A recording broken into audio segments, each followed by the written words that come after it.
Hello Biafrans and lovers of freedom across the globe. Welcome to Biafra Battle Cry TV, your uncompromising voice for truth, justice, and liberation. This marks a pivotal moment in the global stance against both the Nigeria Christian genocide and terror in West Africa. It's the responsibility of federal government to provide safety of people, lives and property, which is the security forces that include the military, the police, as well as civil defense. Yeah, they're doing their best. However, there's a need to do more to deal with these guys decisively. Like I said, we know where these guys are. We know where they live. We know their parents. You know them as a government? Of course we do. They live with the same community we live. So why is it difficult to get them? That is the $1 million question that I should ask you. We are trying to understand, for those of us who are now conversant with Zamfara, have never been there, and we hear you as a chief security officer speak tonight to say you know these people, but yet you can't get them. It's a head scratcher. It is something that we are trying to all put our heads together. And that is why, from what I can do as a governor, to have this CPG as a first line of defense. Of course, military are there, police are there, as well as civil defense, but they are not under my control. They are under the control of federal government. I keep saying it is because it is Nnamdi Kanu. If he was a Musa or a Kunle, it would have been different. And that is the issue. You cannot have people who shot at a sitting governor, convoy, who granted press conference to destabilize the country, moving freely. And then you have one Mazi. What did he do that is different from what Gumi have done? What did he do that is different from the governor of Zamfara State, who was fingered to buy vehicles we received, shown by the current governor? And those things are in the desk of Mr. President. The current Minister for State of Defense is a terrorist, has supported terror. I didn't say so. There's a white paper before Mr. President by the sitting governor who said he produced receipts where this young man bought vehicles for Bandit. How about them? They are sitting senators who have harbored terrorists in their house. So I want to say an appeal to Mr. President and all our land judges. They should stop taking Nigerians for granted. Saying it is because it is Nnamdi Kanu. If he was a Musa or a Kunle, it would have been different. And that is the issue. You cannot have people who shot at a sitting governor, convoy, who granted press conference to destabilize the country, moving freely. And then you have one Mazi. What did he do that is different from what Gumi have done? What did he do that is different from the governor of Zamfara State, who was fingered to buy vehicles we received, shown by the current governor? And those things are in the desk of Mr. President. The current Minister for State of Defense is a terrorist, has supported terror. I didn't say so. There's a white paper before Mr. President by the sitting governor who said he produced receipts where this young man bought vehicles for Bandit. How about them? They are sitting senators who have harbored terrorists in their house. So I want to say an appeal to Mr. President and all our land judges. They should stop taking Nigerians for granted. We do appreciate it. It's my pleasure. Well, let me begin by asking you, Mr. Governor, what is the current situation in Zamfara State? For those of us who have not been to Zamfara, and as the Chief Security Officer of the state, what is Zamfara dealing with? It's been a focal point in Nigeria when it comes to security crisis for many years. But what exactly are you dealing with? Well, let me start by admitting the fact that the state has been in this situation for the past 13 years. It is something that we inherited. And part of what we did, or what we're doing right now, is to make sure we put so much effort. And priority has always been our concern. That was the reason why, when I came on board, I formed the Community Protection Guard that is called CPG. And the whole essence of this is to complement the effort of the conventional security in terms of combating this menace that we're facing in the state. And I will say that they're doing very well in terms of assisting the conventional security because they understand the trend much better than the conventional security. So they provide the lead. And that is what is happening right now. And so far, we've seen a lot of success. The story is changing. In the past, if you hear anything about Zamfara, you realize that 200 people, 300 people are being killed But right now, it's not the case. There has been some spontaneous attack here and there, but not the way it used to be in the past. So we're making progress. But how much of a progress really are you making? Because we still hear of, bandits making claims, asking people for levies before they can go to the farms, attacks here and there. So really, how much of a success would you say you have recorded with this local security you've put in place? Some weeks back, I went around all the local government in the states, and I've seen the level of agricultural development this time around, which wasn't the case in the past. So that is to show you that something is being done, and that is why people now have the ability to go to their farms and farm. That is ongoing. And of course, it's a state that has been in this situation, like I said, for the past 13 years. So there will always be issues here and there, saying all sort of things. And remember also, some are just for negative reason, not for the positive aspect. Because some would rather see everything negative about security so that they can use that against you. But the reality is we are making significant progress. If you have time, I will take you around the state for you to go and see. They say seeing is believing. So yes, we're making progress. Indeed. So, I mean, what have you been able to attribute to this success recorded by the local security you've put in place that the conventional security has not been able to do for the past 13 years? What are they doing differently?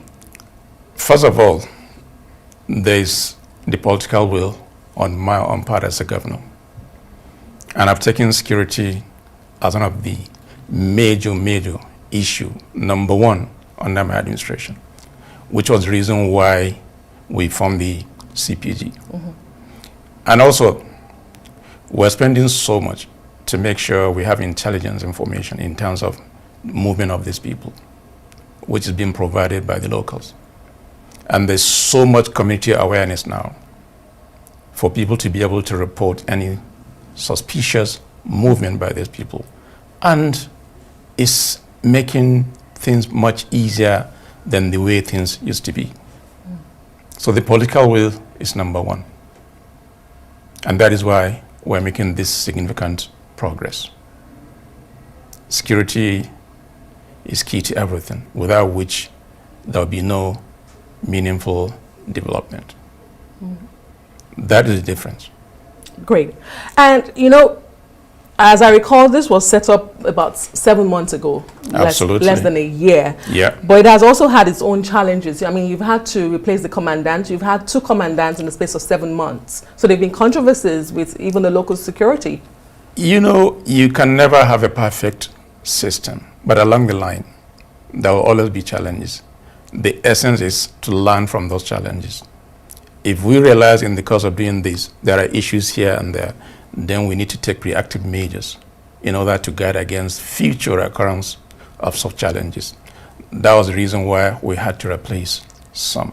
If there's anybody with questionable character in the course of doing their job, of course it's our duty to make sure we take care of that situation. That is why you see some of these changes, and it's ongoing. Okay, but the story that was out there with the change of the commandant was that he raised some concerns and accusations that the outfit is not being equipped and is not being funded to fight the war you have set it up for. And then he was changed a couple of weeks after. That is not true. If you had listened to the police when he was arrested and interrogated, it was a different story. What we found out was that he was fully involved in that operation in Mada. The records are there. You can get this information from the Commissioner of Police in Zamfara State. So it's not true. Great. Mr. Governor, I'd like to take you back to my first question when I asked you about what your state was actually dealing with. Because we hear banditry in Zamfara in the northwest of Nigeria.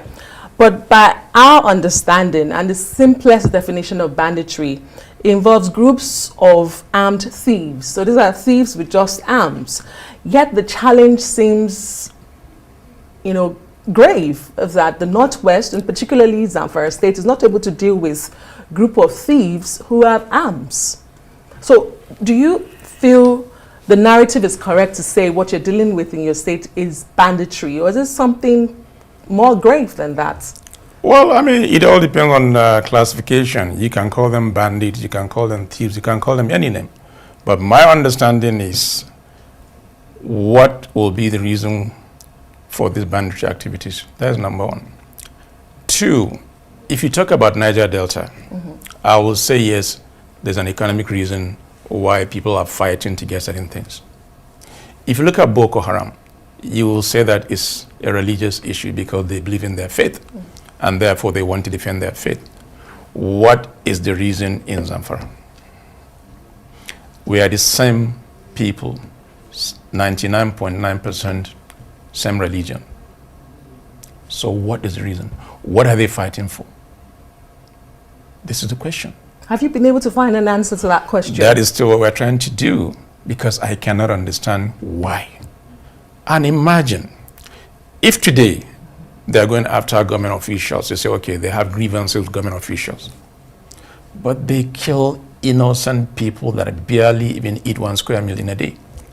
What could have been the reason? That must be crazy. And that is still what we're trying to find out.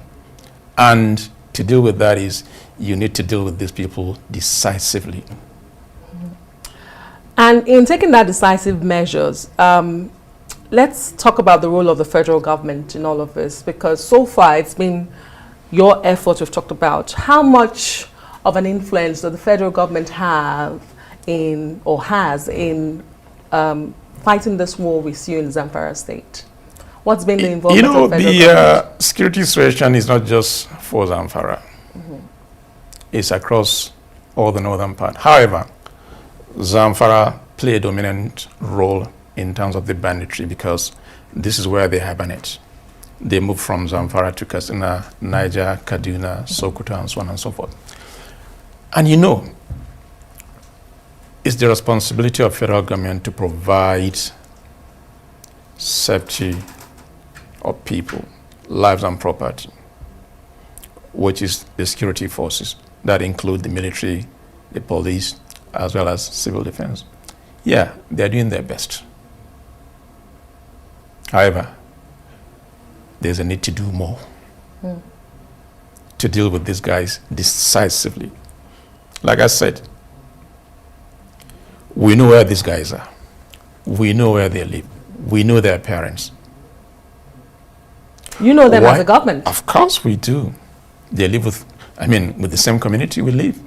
So why is it difficult to get them? That is the $1 million question that I should ask you. We are trying to understand, for those of us who are now conversant with Zamfara, have never been there, and we hear you as a chief security officer speak tonight to say you know these people, but yet you can't get them. It's a head scratcher. It is something that we are trying to all put our heads together. That is why, from what I can do as a governor, to have this CPG as a first line of defense. Of course, military are there, police are there, as well as civil defense, but they are not under my control. They are under the control of federal government, and they are doing their best. And like I said also, our security forces have the ability to crush these guys. But they are not. They're trying their best. Trying their best. Like what happened within the last 3 days when one of the major kingpin, Halilu Sububu, was killed. It is a combination of both military as well as the CPG and the community that made it possible. And I commend them for that. Okay, I wanted to take you back to one of the questions you raised tonight about what is fueling this in Zamfara, because you seem to say, it doesn't look like there's a religion undertone to it. The people they kill are also poor, so they're very poor, for that matter. So there is no barely surviving. To go after them. But there's a question of the mining, the natural resources in Zamfara State. Don't you think that is enough to fuel all of this in Zamfara State? And I wanted you to answer if the ban placed by the federal government is still in place on mining in your state. The ban has been in place since 2018, so it's nothing new. I also met it. What I did on my own part is to also make sure the traditional institution do not give this consent form or consent letter for any mining activity in Zamfara State. And it's one reason why we had to issue an executive order that will stop giving out consent letters on mining by traditional rulers. Now, yes, there is a kind of correlation between insecurity and mining. And that's the reason why we're making conscious effort to have a clear understanding between the state and the federal government on what will be the best way to go about it. Of course, it's about revenue as far as I'm concerned.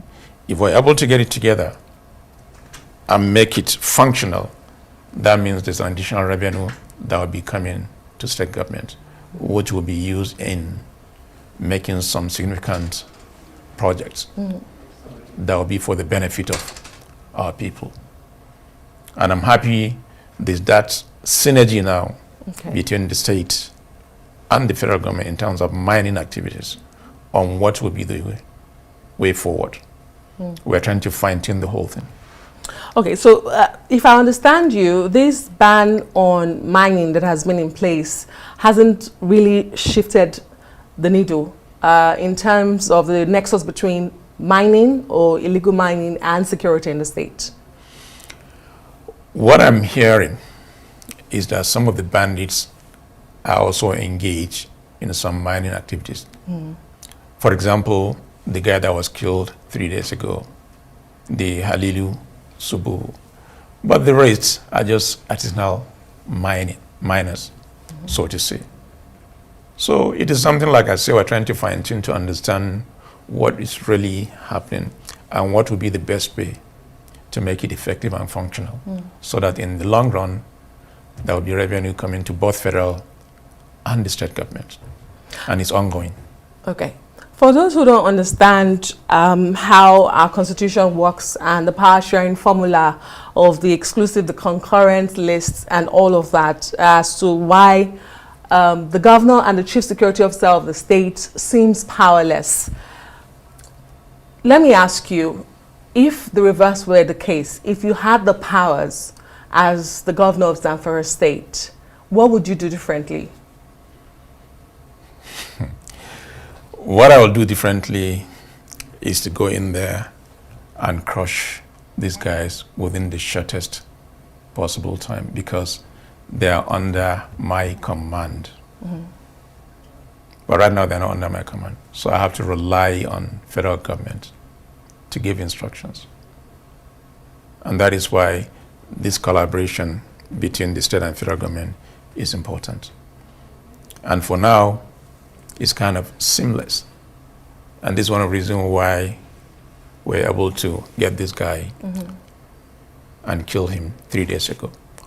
So my prayer now is to sustain this effort.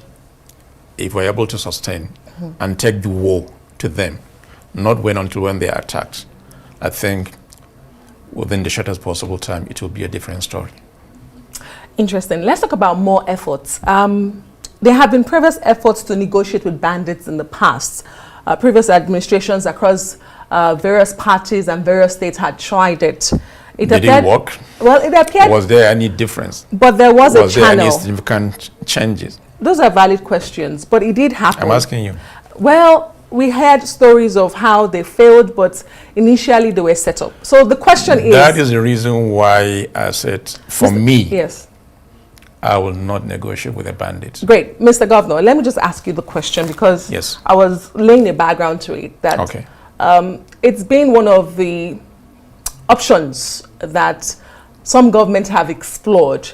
And you made the headlines late last year when you accused the federal government of negotiating with bandits in your state without your knowledge. I believe the phrase you used was clandestine negotiations.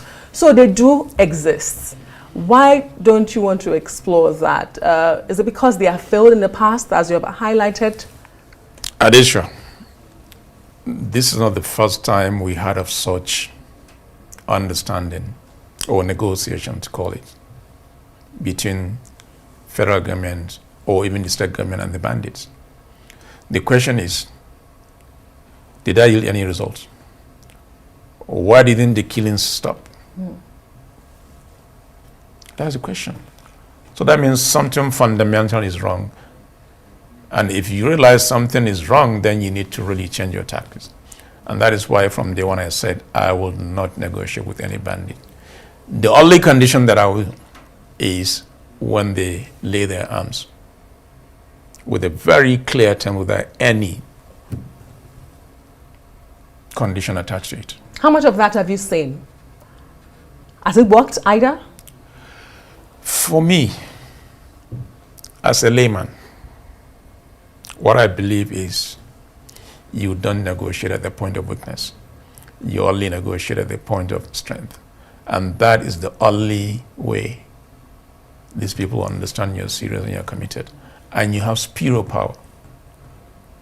It's like you're just making them much more important than the people that are being killed. And that is unfair. Why would you go and negotiate with somebody who is killing innocent people? It doesn't make sense. And like you rightly said, as a chief security officer of a state, why would someone come into my state with my knowledge to negotiate with these people? Is that fair? I should be the first point of contact. Whatever it is, let's sit down, agree, and discuss. At least I have an idea. And I can tell them exactly what it is because I live with these people day and night. Having sleepless nights, phone calls every day. X is being attacked. People are being kidnapped. So, did the federal government tell you why they took that decision without your knowledge? Did they admit it? We had series of meetings and we came to a common understanding. And so far, it is going. And that is why we insist on that synergy between states and federal government. So far, so good. And my prayer is it should be sustained so that we can get to the end of this banditry. These are just few people terrorizing people. You think they are more powerful than the state? At this point, it does look like so. I don't think so. We are ready, we are committed, and we'll come to the end of banditry in Zamfara State, northern Nigeria, as well as Nigeria in general. That is reassuring, and we really do hope that that comes to fruition. Absolutely. And I think every Nigerian... We've started doing that. We really hope for that. And it will be sustained. Indeed. Well, speaking about clandestine operations or negotiations, very recently there was a letter allegedly signed by your secretary to the state government. It went viral. It requested a sum of about 1.3 billion naira, I recall, for settlements with some bandit kingpins for you to be able to carry out activities in the state. Well, your government came out very quickly to deny that. But where did that letter originate from? I mean, it's a couple of weeks after. Have you been able to identify where it came from and who was behind it? First of all, it was a very, very big mischief. Mischief? By political opponents to paint Zamfara State Governor Dauda Lawal as a bad guy. I worked for more than 30 years in my life. I have experience in governance. There is no way any right-thinking person will sit down and write that kind of memo, knowing that someday somebody will come and look at that memo. And I'll be so stupid enough to sit down and write names of all the bandits. 1, 2, 3, 4, 5 bandits to give them money. My stand has always been clear to whoever cares to listen. I do not and I will not negotiate with bandits. If you look at the heading of that letter, it says Northwest Governors Meeting in Katsina State. This is something that took place 3 months ago. If you look at the body of the letter, it's asking for money. And there are two parts of that letter. One for the bandit, one for some journalist. Yes. Would I be stupid enough, even if I'm going to bribe you as a journalist, for example, to write down at this one, X amount of money? Does it make sense to you?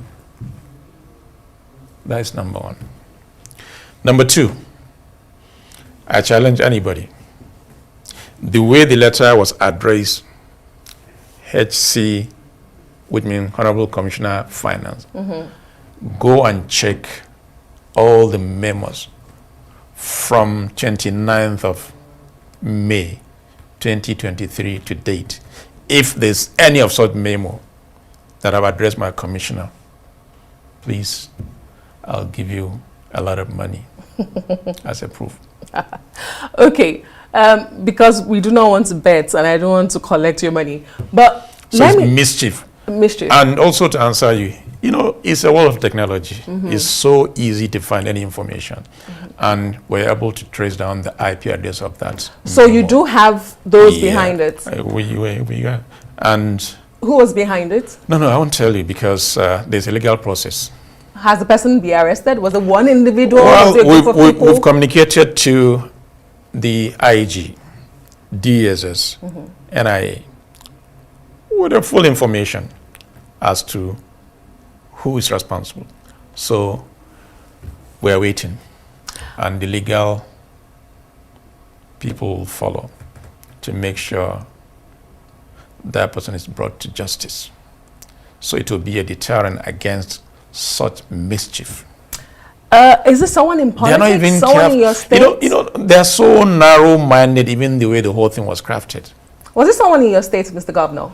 Well, Adesra, when the case is out, you'll know. We'll make it public. Okay, we'll keep our fingers crossed. But for some of our viewers that are watching and who have heard you say, you know, you would not be stupid enough to write or sign a memo, they might interpret that as to say you don't leave trails. So are there clandestine negotiations or operations you do without writing and having to sign? I just wanted to clarify that. I'm much more intelligent to be able to handle my memos. So you do have memos like that, but you just don't sign? There's nothing that is hidden. After all, it's for public consumption. That is why I said, go to Zamfara. You have a correspondent in Zamfara. Yes, we do. Can you tell that person tomorrow to go to Minister of Finance and look at all the memos, the way we write memos? If there's any of such memo, I'll give that person 20 million naira tomorrow.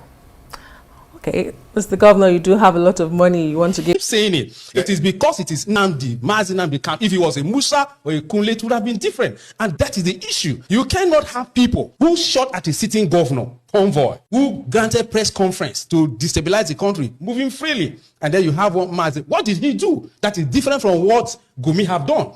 What did he do that is different from the governor of Zamfara State, who was fingered to buy vehicles we received, shown by the current governor? And those things are in the desk of Mr. President. The current Minister for State of Defense is a terrorist, has supported terrorists. I didn't say so. There's a white paper before Mr. President by the sitting governor who said he produced receipts where this young man bought vehicles for Bandit. How about them? There are sitting senators who have harbored terrorists in their house. So I want to say an appeal to Mr. President and all our learned judges. They should stop taking. You've just heard a message that echoes the cries of the oppressed and the resolve of the free. At Biafra Battle Cry TV, we stand firm in amplifying voices that challenge tyranny and defend humanity.